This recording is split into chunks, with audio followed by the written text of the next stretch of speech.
Bonjour, dans cette vidéo, on va aborder la notion de région de surface. L'intérêt est de gagner du temps de calcul en se limitant à une partie du mécanisme.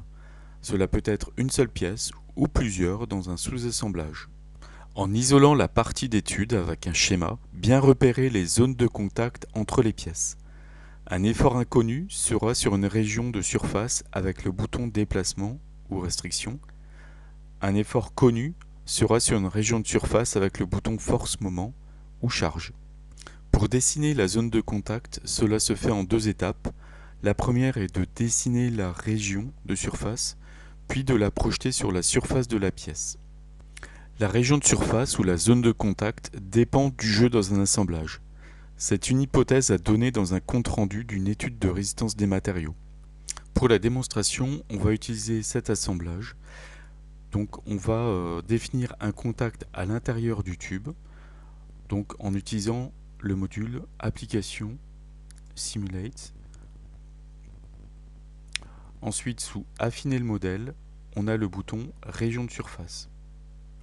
En cliquant sur Région de surface, dans un premier temps, avec un clic gauche, je choisis la pièce tube.prt et ensuite avec l'onglet Référence, je vais dans un premier temps définir l'esquisse. Donc avec le bouton Définir, je choisis avec un clic gauche la surface intérieure du tube, je fais Esquisse.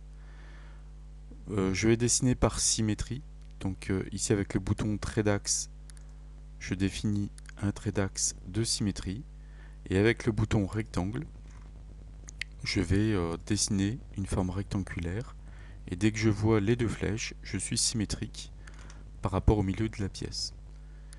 Voilà, donc à ce stade, je peux donner une cote par exemple de 25 et de 10. Et je fais OK. Ensuite, sous référence, je n'ai plus qu'à ici sélectionner la surface de la pièce, donc la surface intérieure du tube. Et voilà, je vois apparaître de manière colorée la région de surface et je fais OK. Ainsi, cette région de surface pourrait être soit déclarée en tant que restriction ou bien comme une zone de chargement.